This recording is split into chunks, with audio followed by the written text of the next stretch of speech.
व्यक्ति के मन के दो मुख्य अंश है। जानने की उत्सुकता, इंक्लिनेशन टू नो। व्यक्ति संसार के जीवन के हर आयाम को जानना चाहता है। दूसरा तत्व है एबिलिटी टू नो, जानने की संभावना। जब ये दो तत्व मिलते हैं तो जो प्रोडक्ट बनता है उसे हम कहते हैं समझ।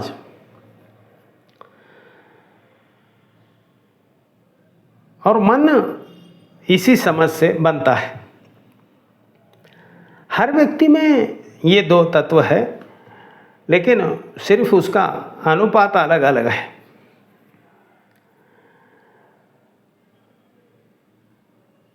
जानने की उत्सुकता, जानने की उत्कंठा और जानने की संभावना, ये दोनों का संवाद ही भगवत गीता है। इसलिए कृष्ण और अर्जुन हर व्यक्ति में है।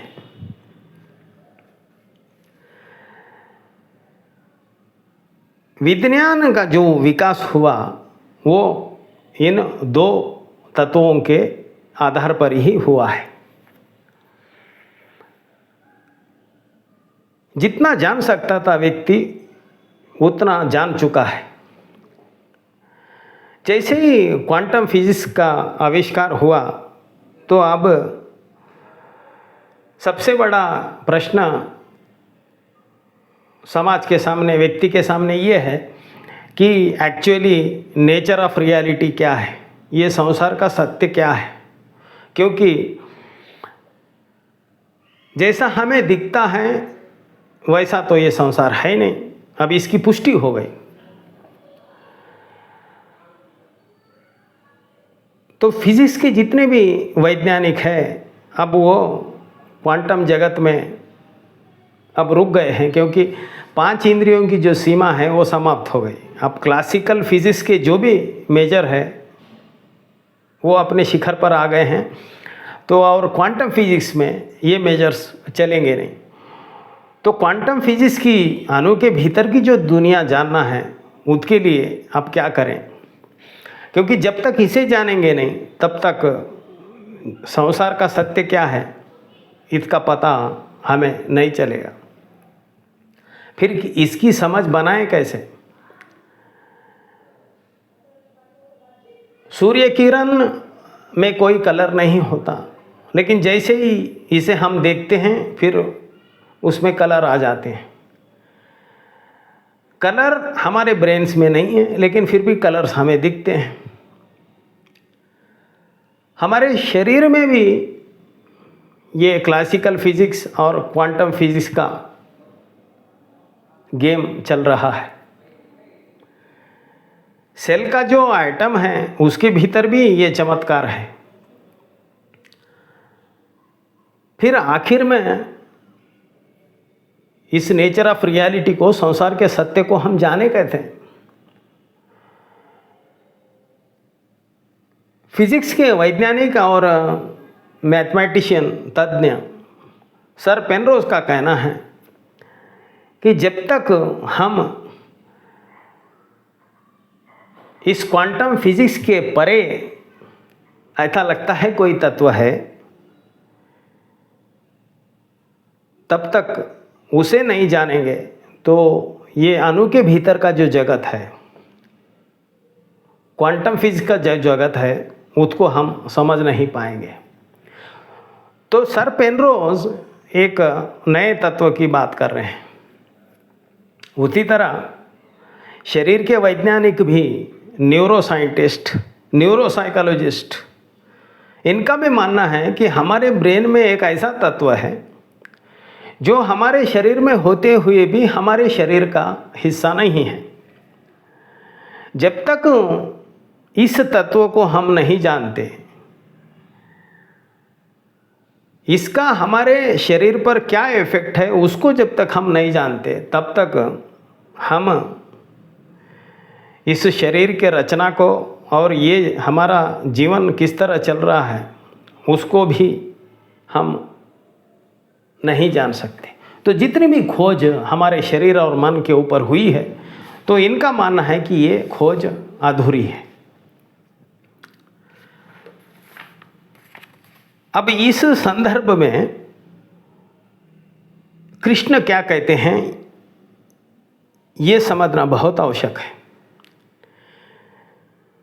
न एव किंचित करोमि पश्यति श्रवण इति युक्तो मन्यत तत्ववित् सांख्ययोगो पृथक बाला प्रवदन्ति न पंडिता। कृष्ण कह रहे हैं, हे अर्जुन, जिस तरह हम देख रहे हैं उसमें जो नेचर ऑफ रियलिटी है, जो सत्य है, उसको हम देख नहीं पा रहे हैं। जिस तरह हम देख रहे हैं उस देखने से हम जो समझ बना रहे हैं वो समझ भी अधूरी है। ऐसा क्यों? कृष्ण कहते हैं प्रवदन्ति पंडिता। हम जो देख रहे हैं, जो समझ रहे हैं, वो लिमिटेड है। क्यों? क्योंकि हम जो समझ बना रहे हैं, हम जो देख रहे हैं, वो हमारे मेमोरी से देख रहे हैं। हमारी मेमोरी क्या है? हमारा नॉलेज और हमारा बिलीफ सिस्टम। ये कहाँ से आया है? प्रवदन्ति पंडिता। जितना भी हमने स्कूल में पढ़ा है, कॉलेज में पढ़ा है, यूनिवर्सिटी में पढ़ा है, जितने भी हमने सुना है बाहर से, दूसरे सोर्सेस से हमने जो भी समझ बनाई है, वो नॉलेज है। फिर जो सामाजिक प्रतिष्ठित लोग हैं, जो तथाकथित धार्मिक लोग हैं, उनसे हमने जो भी सुना है उसके आधार पर हमने नैतिकता और अनैतिकता की एक धारणा बनाई है। तो हम जो भी देख रहे हैं, जो भी समझ रहे हैं, वो इस सीमित नॉलेज से और इन लोगों को सुनकर हमने जो बिलीफ सिस्टम बनाया है, उस बिलीफ सिस्टम के द्वारा हम कर रहे हैं। इसलिए ये जो हमारी नॉलेज की समझ है और हमारी ये बिलीफ सिस्टम की जो समझ है, ये स्टम्बलिंग ब्लॉक है, ये बाधा है नेचर ऑफ रियलिटी को समझने की। इसलिए जीवन में जितने भी घटनाएं घट रहे हैं, उसको जो हम देख रहे हैं, उसके प्रति हम जो समझ बना रहे हैं, वो समझ अधूरी है। और जब तक ये हमारा माइंड कंडीशन हो चुका है हमारे नॉलेज से, हमारे बिलीफ सिस्टम से, जब तक इसको हटाएंगे नहीं हम, तब तक हम जो नेचर ऑफ रियलिटी है, जो सत्य है, उसको हम देख नहीं पाएंगे।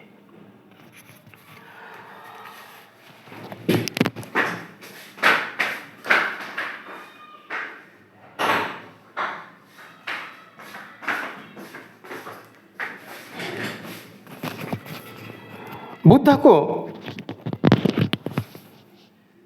किसी ने पूछा, आप क्या करते हैं? बुद्ध कह रहे हैं, मैं देखना सिखाता हूँ। उस व्यक्ति ने कहा, महाशय ये तो मुझे पता है, मैं ये पूछ रहा हूँ 40 साल से आप क्या व्यवसाय कर रहे हैं? तो बुद्ध ने कहा, 40 साल से भी मैं देखना ही सिखाता हूँ।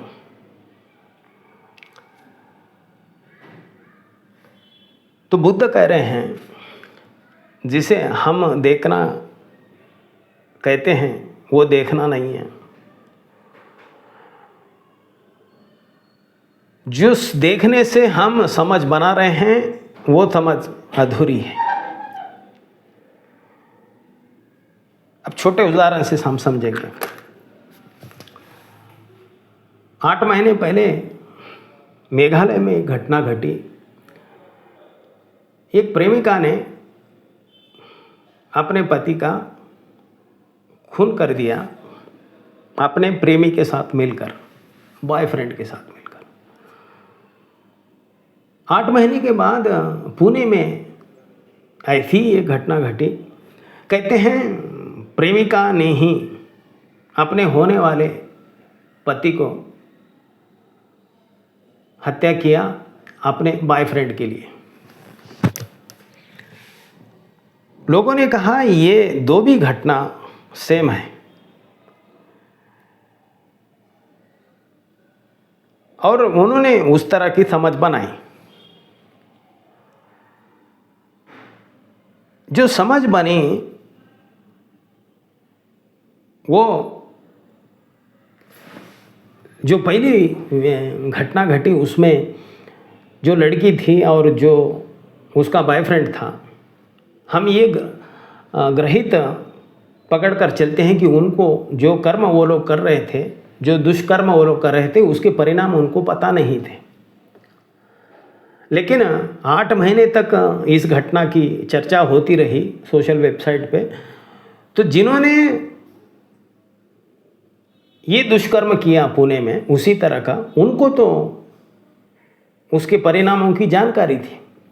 उनको ये भी पता था कि इस दुष्कर्म से फांसी हो सकती है, उनका जीवन समाप्त हो सकता है। जो समझ उन्होंने पहले की जो घटना घटी उस घटना से बनाई है, लेकिन फिर भी उन्होंने वो दुष्कर्म किया, अपने जान को खतरे में डालकर। तो यहाँ पर एक प्रश्न उठता है समझ पर। व्यक्ति समझ कर भी इतना बड़ा दुष्कर्म कैसे कर सकता है जो कि उसकी जान भी ले जा सकता है, उसके परिणाम। इसका अर्थ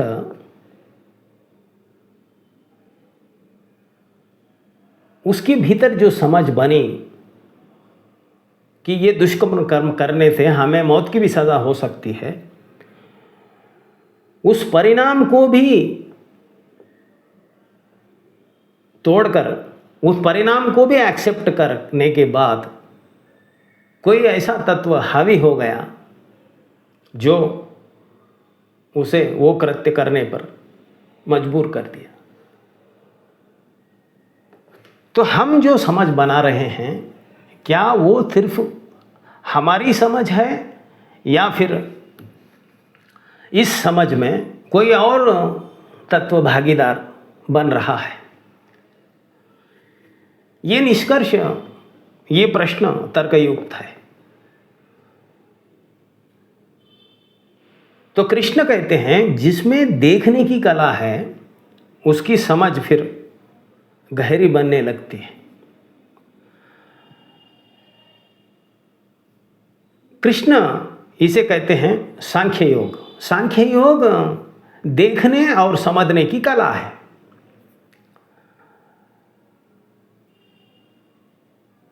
इस कला से हमारे भीतर की जो ब्लॉक्स है बिलीफ सिस्टम की, धारणाओं की, वो ब्लॉक्स अब तिरोहित होने लगते हैं। उसी तरह जिस तरह आकाश में के बादल तिरोहित होने लगते हैं। फिर जैसे जैसे ये कंडीशनड माइंड के बादल समाप्त होने लगते हैं तो हमारे भीतर एक नई क्लैरिटी आती है, और उस क्लैरिटी में हमारी समझ भी गहन बनने लगती है। कृष्ण कहते हैं अर्जुन, जैसे जैसे ये समझ गहरी बनने लगती है, वैसे वैसे व्यक्ति को समझ में लगता है कि वो जो समझ बना रहा है वो समझ उसकी नहीं है, वो समझ बन रही है किसी और तत्व से।